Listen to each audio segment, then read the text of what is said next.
Oh yes, here we are back with another episode of On the Bench with Beeks. This is number 22 coming at you once again from the Dog Bowl 10. I am your host who likes to boast, Cody Beekman. I'm always joined by Daniel Meaty Beatty. What's up? I'm the skinniest motherfucker here. Yeah, well, you know what? Today you're meaty, bud. And we've got, last but not least, Keats. Hello. And then we got Lacrosse Moormeyer. Hey, what's up, guys? And we are so honored to be joined here today by Gabe Gauthier. Gabe, say what's up, buddy. Beeks, what's up, buddy? Thank you so much for coming on, man. Thank you so much. We're going to have a lot of fun. We're going to talk some hockey, so let's get right into it. Gabe, you have been around the hockey. You've been all around in hockey.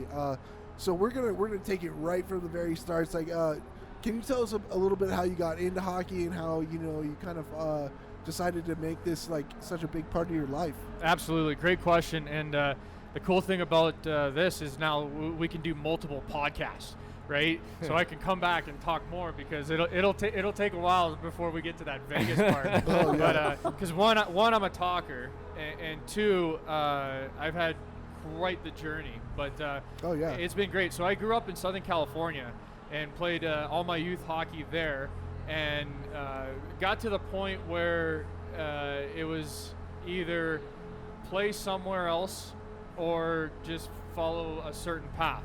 And for me, it was the path that, it was all or nothing. I wanted to play in the National Hockey League. Yeah. And so then I ended up leaving home at 13 years old. So I was playing Bantam hockey as a 12-year-old. I was playing Bantam AA as a 12-year-old in Southern California. Wow. And it was just, it was good hockey. It was great hockey. We when I say we, there was a group of guys, group of hockey players that were 84, 85 birth years. And we kind of started that movement of Southern California hockey, where a couple of guys older than us, Noah Clark and Justin Morris and Alex Kim, those guys started a little bit, but then we kind of really took it to a new level, where one of our teams in the Quebec Pee Wee tournament, right? It's the world famous Quebec Pee Wee tournament. Oh yeah. And we ended up winning the one of the divisions as a California team. Right, and everyone's like, "What the?" Yeah, what you the must hell? have turned some heads doing that. Absolutely, right? Nobody expected that no coming one out of California, especially Southern. Right, and that was the thing, is everyone thought, "Hey, you're surfers, you're skateboarders," and we're like, "Hell no! One, we don't like the beach, and two, there's no way I'm skateboarding, right? Because then if I get hurt, I can't play hockey." So they didn't realize that we were in it, and so a couple guys like Brett Sterling was one of the guys that played with me, and Brian Salcido and Matt Ford, and we ended up all playing professional hockey. And the reason why is because we ventured out, and at that time it was a necessity, right? We had to leave California. It wasn't a matter of we're being recruited and this sounds nice, we're gonna go there. It was you're going there or you're staying here, and that was that was kind of not really an ultimatum, but it was like, if you wanted to take this path, you had to go and get seen elsewhere. And so I ended up going to Berkshire Academy for 1 year, and that's out in Sheffield, Massachusetts, for prep school. Mm-hmm. And then as a freshman, it led the team in points. And so then it was just like, okay, well, what's the next step, right? And then there was this recruiter, scout, Roy Henderson, in Vancouver, British Columbia, gave me a call, and he's like, "Come to this camp." And it was the Global Scouting Camp, and it was in Langley, BC. Are you familiar with that one, or Global Scouting? Oh yeah, I know Global Scouting. I know Global Scouting. I'm not from Vancouver, but okay. I know Langley, I know Surrey, I know Burnaby, I know what you're talking about. So I ended up playing with Chilliwack, and Roy Henderson ran Global Scouting. And it was out of the Langley Arena, right? The Twin Rinks. Yeah. And so I go up there, and as a 14-year-old, I'm doing this camp. And they started me off in the Bantam division because of my age. And then they moved me into the midget division, and then they moved me into the junior division. And to be honest, it was a point where they called my parents, and they're like, your son's going to be playing here in Chilliwack, no matter what you say. Like, He's not coming back. yeah, he's not going back to prep school. He's not going to go back to California. And the funny thing is when I ended up showing back up to Chilliwack for training camp, Harvey Smeal, the coach, never even saw me play. And it's like I'm already on the team, and the coach is like, I've never seen this kid play, and he's from California. Who's this Cali guy coming in thinking he can play some hockey? I wonder if it was like the inverse effect, because when I moved from the Canada to the States, they're like, oh, here's the Canadian on the team. I wonder if it's like, whoa, this guy must be really good if he's from California, or was it yeah, the opposite? It was like you're stealing our spot, you know, and because the thing is they didn't see me play until I ended up playing, and then that kind of stopped them from talking. Yeah. It was to be honest, in my first 4 exhibition games, I got jumped, right, and so those were like my first fights. If you want to count them, right, if you're gonna go back in the archives and put them on Drop the Gloves or something, right? I got jumped 4 times as a 15-year-old by these 20-year-old Canadian boys. They're like, you know, get your ass back home to California. This is a man's game. Yeah. You know? Oh yeah. This is our turf. Yeah. Exactly. Go back surfing. Yep. This is our turf, and that was so I had to prove my ground, right? Yeah. Had to prove it, and that not only physically but putting the points up, and that's what I did, and then it kind of just went from there. So, you know, as you guys are familiar with billeting, I lived with 3 different billet parents, and that was a great experience. And the one family I ended up staying in contact with for quite a bit. Junior hockey experience, you know, for the kids that are listening, it's truly it's a fun time. It really is, and you know, depending where you go and all that, like honestly, every hockey experience is going to be fun.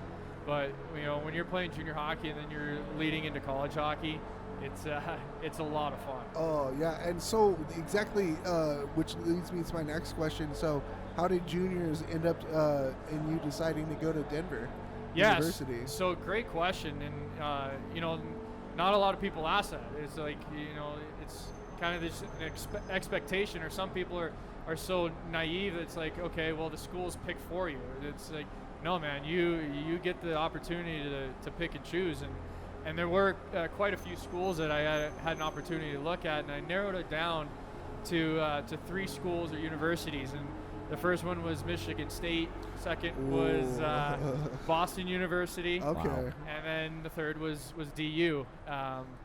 And so I actually took my visit. I took 3 official visits, right? Did you go to Michigan State? I did go to State. I've played at that arena too. Yeah. So the cool thing about that visit, right, and this is where I tell people, like, how did you not pick State? Oh, it was hard, yeah. So I was there when they had the first Cold War, so the first outdoor game, and it was Michigan against Michigan State, right? And I remember Mike Camilleri ended up winning the game for Michigan that time, right? And that was what was that, 90? That was 99, 2000, or 2000, 2001, right around there. But yeah, that was my visit. It was going down to Michigan State when they were playing the outdoor game, right? Oh wow! I'm like, man, this is sick. Like, it's just awesome. But then you're like, well, they don't get to do this all the time. But still, when they do play, I believe it was Munn Arena was the facility there, and like even that facility was phenomenal. But to be honest, the one thing that kind of deterred me away from Michigan State was the fact that living in Chilliwack, it was such a small town, right? It was about 35,000 people. It's a farm town. You knew everybody, right? And then going to look at State, it's like 75,000 undergrad, huge, yeah. right? It's a city in itself. They have their own ice cream like division of the agricultural department. It's huge, that place. It's just nuts. Ridiculous. Like you could have a class here, right, and the other class is over there, and it's a 5-mile drive. Oh man! You know? I'm like, no, I don't want to do that. So, plus the other thing too is the coach at the time said we don't play freshmen. so you're just like, oh yeah, well I'm done here. So like, what would you say, right? You're in your interview with the coach, and it's for one of the top schools in the country, and they say, oh yeah, we don't play our freshmen. Yeah, dropping it. See you later. peace, bro. You know? Yeah. By the deuces, way, deuces. have you not known that I've been breaking the age and like Exactly. entry barrier my entire career up to this point? Right. Like, So, you know, so it was two things, and I'm just like, you know, it was fun, but let's see what's next. And so I then took my other visit to Boston University, and that one was close. And the reason why is because at the time their assistant coach Mark Bavis was heavily recruiting me, right? And when I say recruiting, it's not like promises and all this stuff. It's basically, we need you. Like this is a spot where we need you, you know, when we want you. So I took my visit there, and I had a buddy in Southern California that was there too, and so I got to visit around with him, and it was neat to be, you know, around Boston, downtown Boston area. But the other thing too is it was a big city, right? And you're walking down the street and all these brick buildings, and they say, well, this building's apartments, and this building's a bank, and this building could be your classes. And I'm like, well, it's not like a university feel, right? It doesn't feel like a university. And then the other thing too is, you know, just the hockey. I didn't see myself being back on the East Coast, right? So then it came down to Denver, and the biggest part was Seth Appert. Seth Appert was our assistant coach, and that guy took recruiting to a whole new level, right? He would call me once a week, and this was before cell phones and pretty much before email and text messages and all this stuff, right? The push button phones. Yeah, you have to dial the. That means you have to actually remember phone numbers, right? Yeah. Oh yeah. Or Yeah. carry you had on a around that Rolodex. chunky address book or something. Something like that. Yeah. Yeah, exactly, or the Rolodex, right? Yeah. The Rolodex. Yeah.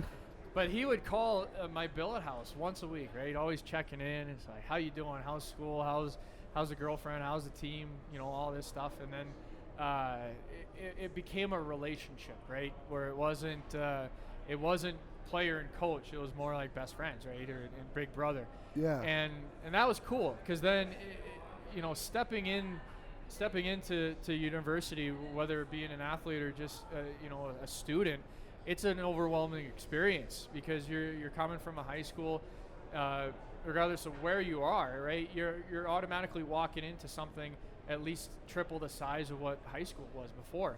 Absolutely. You know, and then the diversity of people that you're going to be interacting with is completely different.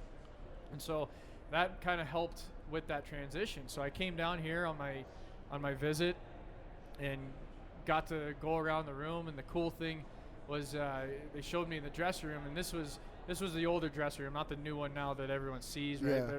They're spoiled. It's unbelievable. the pre-cell phone locker room. Have you been able to see that yet? Not in like 20. I think I played at Magnus. I think maybe 15 years ago. Yeah. So the new dressing room is sick, and like it's awesome. Oh. But so I walk in, and they had a jersey hanging, and it was, you know, Gauthier number 9. I'm like, man, that's pretty cool, right? Because then you could visualize putting that on. Yeah, coming in. It's like, all right, yeah, I'm gonna put this on. You know, I'm gonna play with all these other guys, the top guys in the country. And so that was one part. But the main reason, the main thing was, they said, you know, we want you, we need you, and we're gonna do everything we can to help you succeed, right? And so that was it was a no-brainer. So I chose University of Denver, and 4 years after, it was I think it did all right. It was a pretty good choice. Well, it's got to feel good, I mean, especially with your more of like your past, playing in juniors and stuff, like going up to Canada and having all these, having a lot of these guys, like, oh, this dumb fucking Yank coming in and taking my spot, kind of having like a more like a negative approach to when you're coming into a hockey team. It's got to feel nice to like really have that like backing up. There's that welcoming feeling that we want you guys. We want you to play here. We need you to play here. Please play here. It's got to be 100%. nice. Yeah, it was nice, and that was a thing that Seth Appert did such a great job of. Right, is showing that they care, but they also wanted, right? They wanted to have me be a part of that family, to be a part of that culture, and that was a great feeling. Absolutely. And Oh, hey, yeah. and you can even be a freshman And still play. play, right? Exactly. Yeah. That'd be You nice. can play freshman year, sophomore year. Yeah, absolutely. Yeah, I got to play. That was the thing. We're gonna put. And that was they put me with their 2 top seniors as a freshman, right? So it's Oh, like that's get huge. your feet wet, Rook. You know. Yeah, Yeah, no seriously. kidding. Yeah. Yeah, throw you into the fire, man. Like that's about. I always thought that was kind of more like the best way to learn, especially playing hockey. You know, playing with guys that are way beyond your either skill level or just beyond your years. I think that's the best way to really learn from the game of hockey. When you I feel like when you're a younger kid too. Absolutely. Yeah. Yep. Yep. And you know what's kind of neat now that you left the Bay. Was it the Bay Area that you were in, or Southern California? Southern Cal, yeah. That whole area is now, if not one of the largest adult rec league and youth rec leagues in the country now. So it's pretty cool that that's happened in the last 10, 15 years. Yeah, it's remarkable, and then you're seeing NHL products, right, that are coming from Southern California, from Northern California. But yeah, it's like you said, to see how big it really is right now, it's ridiculous. Like how many, like if the pro, right, for the AHL to move to Southern California, right, that's something big. Like to say that you have 6 professional hockey franchises in your state, Yeah. you know, at the highest levels, 3 in the NHL and 3 in the American Hockey, or 4 in the American Hockey League. Yeah. This is Stockton, right? Yep. Like that's ridiculous. It's pretty great. Yeah. It's like it's the same. I just did a double take because I was like, no, Colorado has the most microbreweries, and then it was like California. I was like, okay, I'm looking at California all wrong. Like my whole world is getting turned upside down. They just need to change the leadership there, and it'd be awesome. So, all right. So moving on. I mean, like you're playing for DU, and then you guys get your you guys win your first national championship. How was the first one? And like how does that take you back? And like how do you just like look back on that and like all the stuff that you went through in that season? Like, Man, it was a crazy year. There actually could be a book written about it just on that year with all the ups and downs, and I'll try and summarize it as little as possible because, like I said, we could have another segment on this. But it was a year of the spirits, and what I mean by that is Cliff Coral and Keith Magnuson were on the Denver team back in '69 when they won the national championship, and they both played for Chicago in the National Hockey League.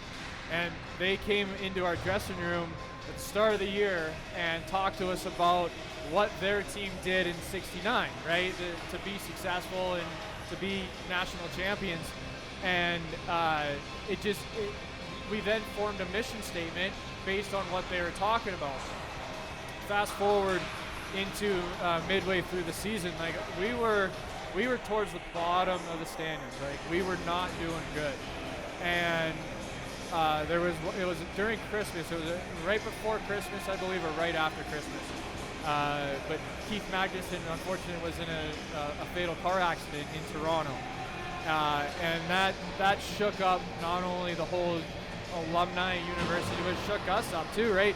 Because he was just in our dressing room talking to us, about their season and their championship, and things really turned around from there, where we took being a team and being a family to a whole new level. And like we got in fights in practices, right? And the reason why, it wasn't because we were pissed at each other, it's because we were holding each other accountable for being competitive, right? And making sure you're doing shit the right way. Yep. And so then our season turned around, and we ended up winning, right? We beat North Dakota, who was ranked number 1, and then we just started pumping and we squeaked in to the national tournament, right? So we squeaked into the national tournament, and so we're playing Miami of Ohio first game, and I remember Ryan Caldwell had a beautiful goal. We ended up beating them, I think it was 4-3 or 4-2. It was a close game, right? Then we took on North Dakota. So North Dakota was ranked number 1, right? And we were number 16 because we squeaked right in. And so they won their semifinal. So we're playing North Dakota at World Arena down in CC, right? Man. So it's already nuts, right?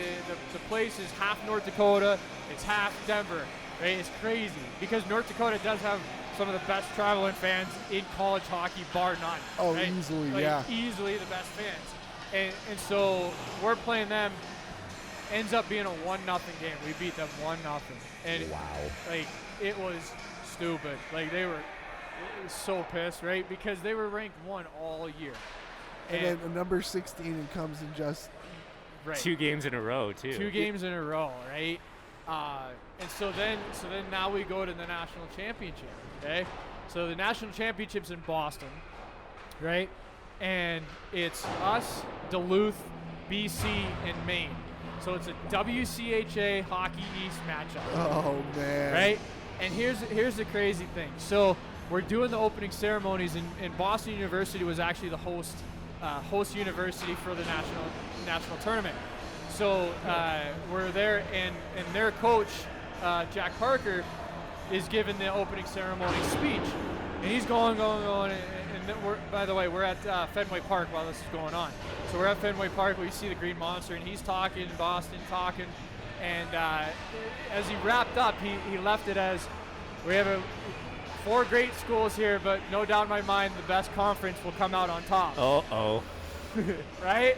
That's a PR boo-boo, right? Oh, yeah. As you all know, you're not going to say that. So obviously, he wanted Hockey East to win, right? Oh. So it was crazy, too, because of the matchup. So the semifinals, it was us against Duluth. Okay, it was the first matchup, and then it was Maine against BC. So we ended up playing Duluth, and we were down. We ended up coming back. Lucas Dora had an unreal goal, right, to take us through. And then, so we finished that off, finish off Duluth, and we're like, oh man, we're in the national championship. And so we're like, this is crazy.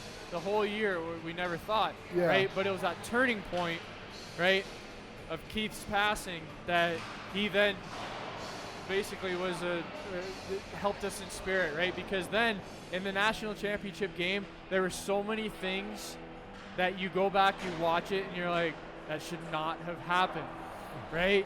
Certain things just should not have happened. But for one is, so this was back before they changed the whole crease rule. But Oh yeah. Maine actually scored the first goal of the game, but they called it back because of foot in the crease, right? And when you go and watch the video, like, not even kidding you, the plays over there, his toe is in the top part of the crease. Oh, so it's not even, it's like a It's technicality. a technicality, That's right? ridiculous. And so now you go back, you're like, how does that even affect it? He didn't even interfere with Burkle. He didn't do anything like that. But it's one little thing. The rules are rules, right? And so we ended up the goal got disallowed. Yeah. So then later in, we get a power play, and I score the goal, right? So I get the only goal, and it was a pass from Connor James, and Jimmy Howard was their goalie at the time, and I just got it, shot it, and it went 5-hole, and that ended up being the game winner. So the only goal in the national championship.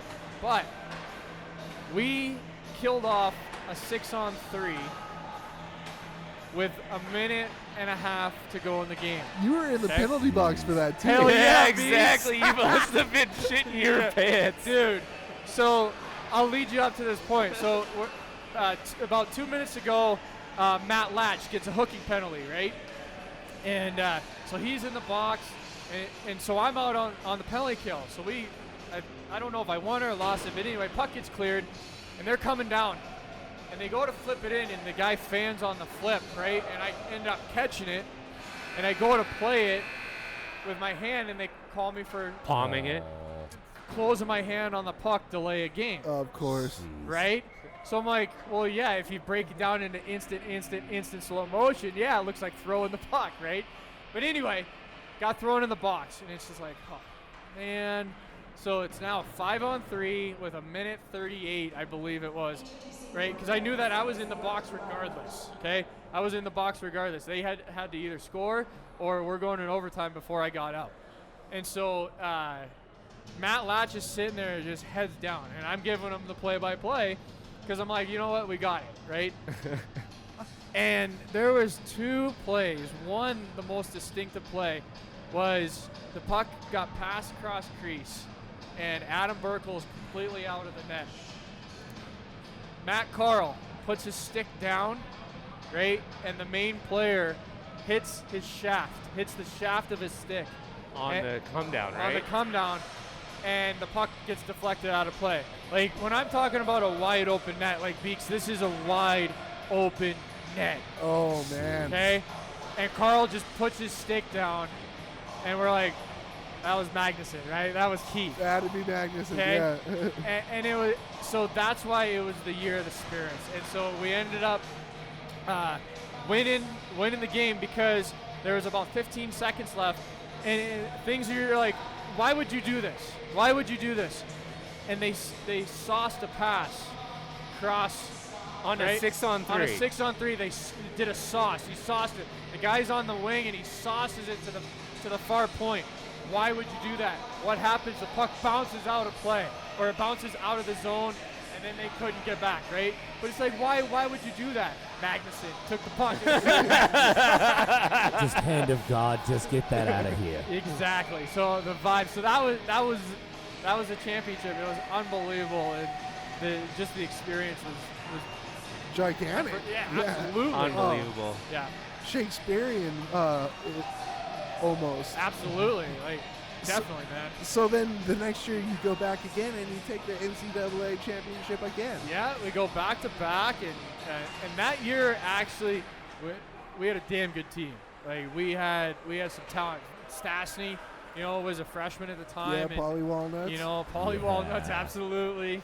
And we just had we had Menino and net, right? And we had a great freshman group that came in, and then the sophomores, right? Matt Carl and Wiedemann and Dingle, like all those guys. We were the team to beat, right? And we were number 1 all year. It was No Sue story this time. no Sioux story. No, well, we beat them again, right? Yeah. So we beat them twice again. So this is, I love it, right? Because us and the Sioux, DU and the Sioux have the biggest rivalry. Oh, it's Oh, great. yeah. Right, and it's unbelievable. It's awesome. But yeah, we ended up.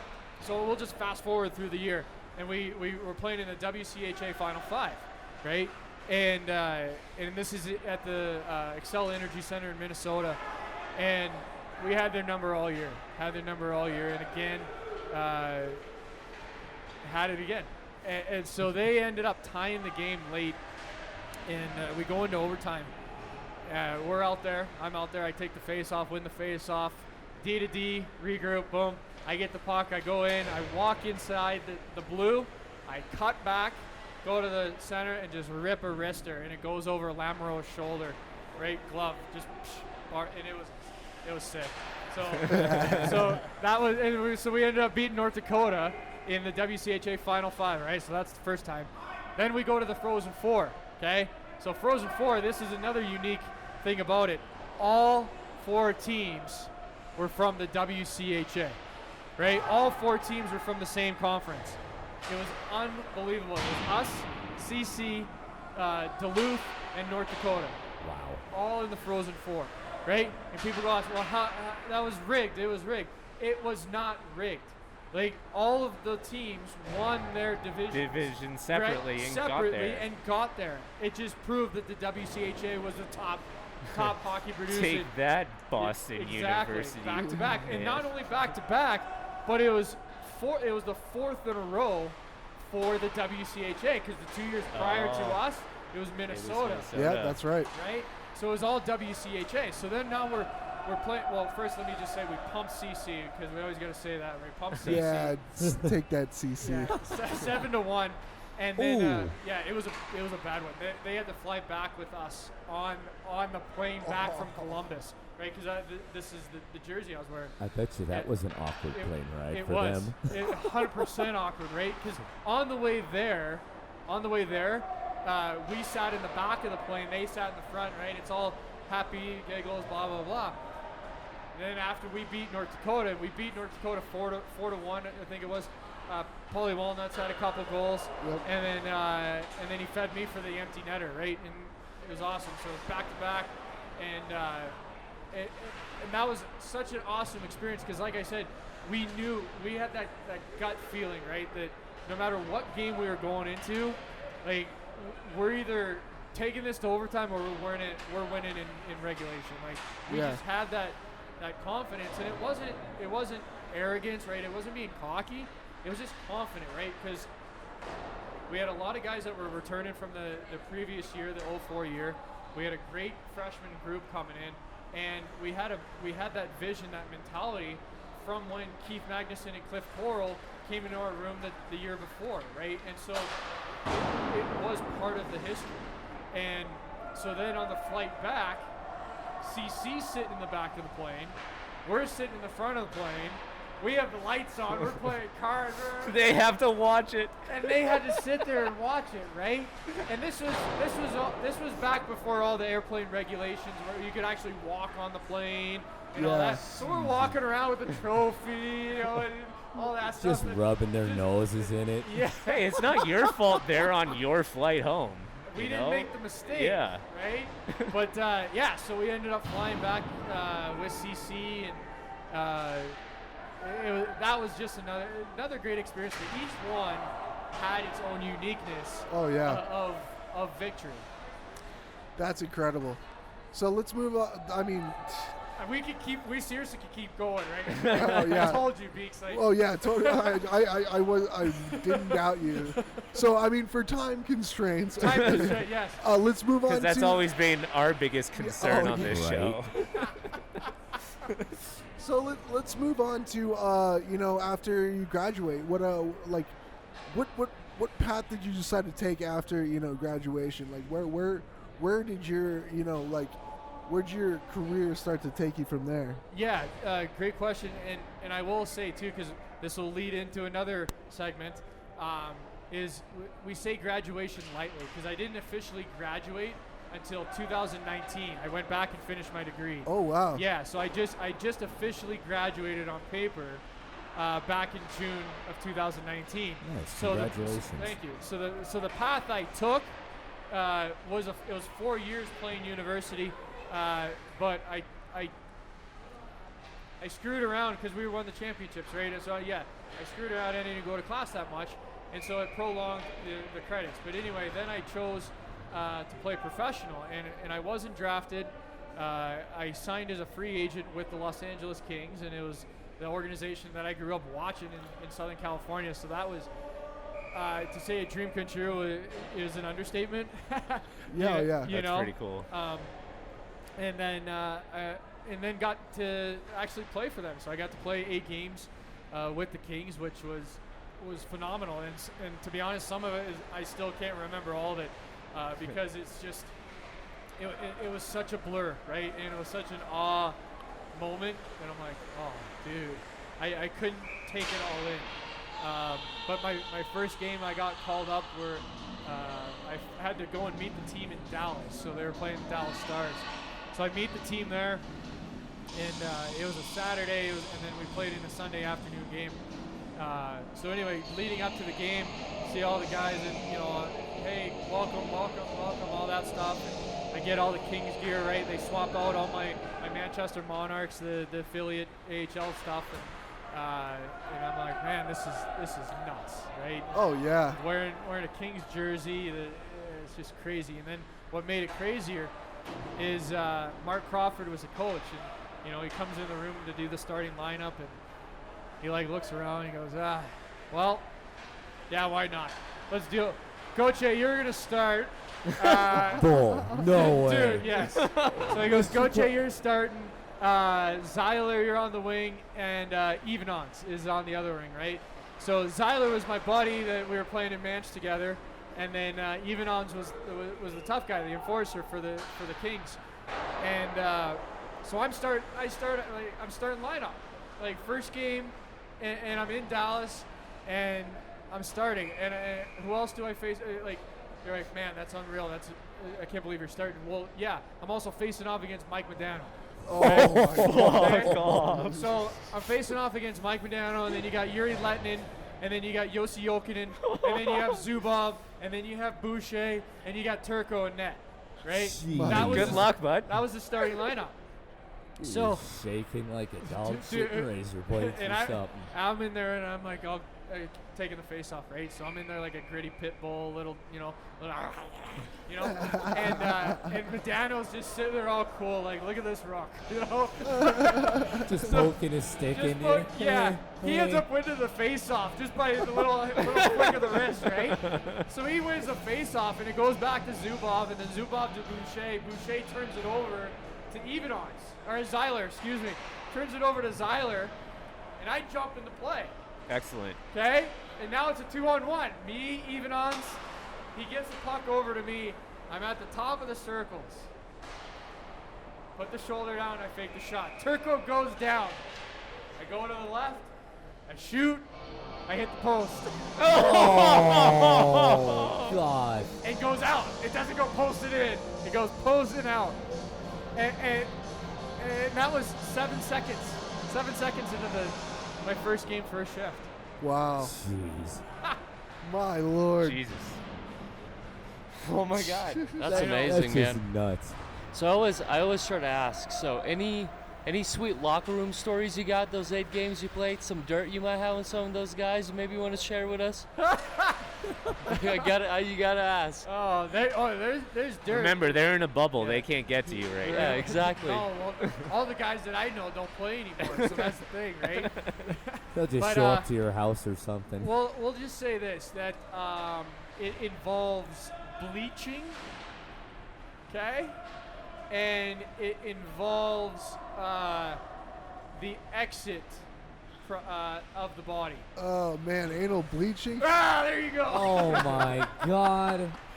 Holy shit. So, I mean, Oh. when they say what happens in the locker room stays in the locker room, I I mean, think there's that a was true probably- meaning That is, behind yes, it. that so is going to go hold true for That's that. all I'll say. That's on the it. cleanest, dirtiest thing you could have said.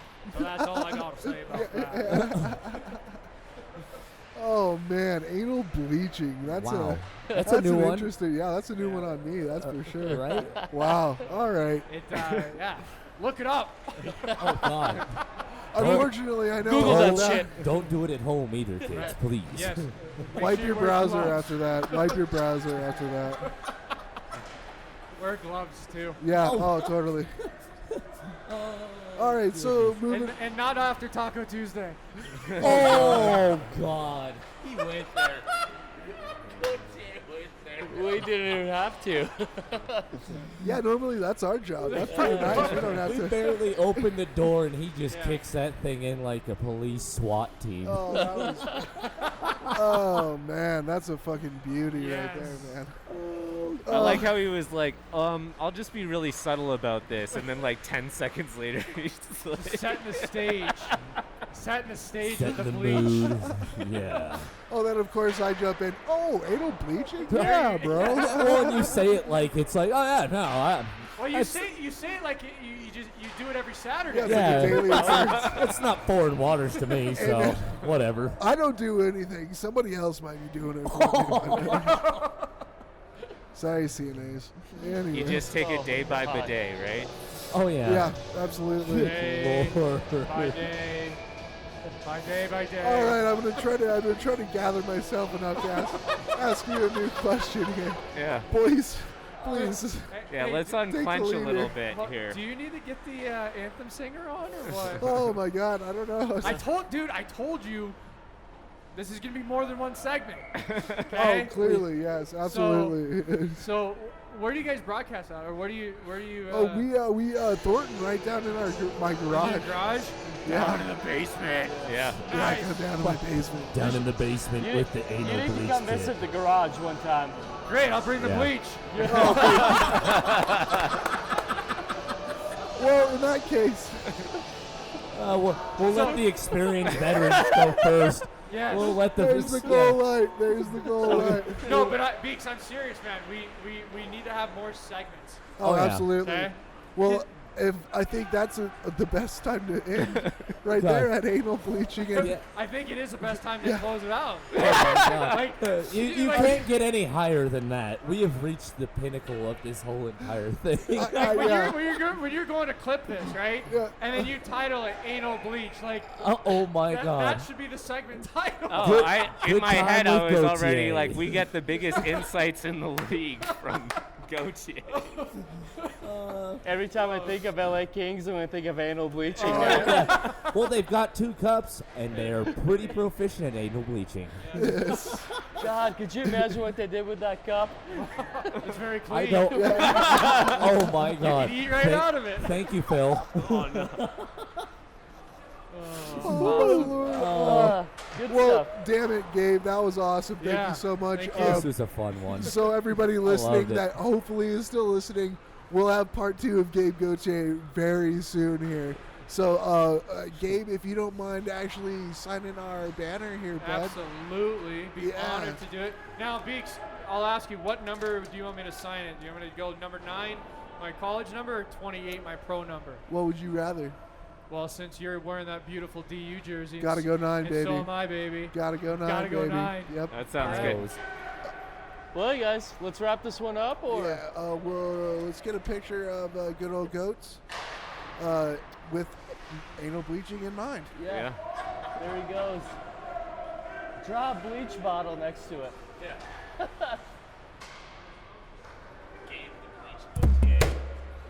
That didn't happen. That wasn't a bleach bottle. That's what we'll call them. Oh, man, thank you so much, Gabe. This was too much fun, man. Thanks again, Beeks. Thank you, gentlemen. Oh, absolutely.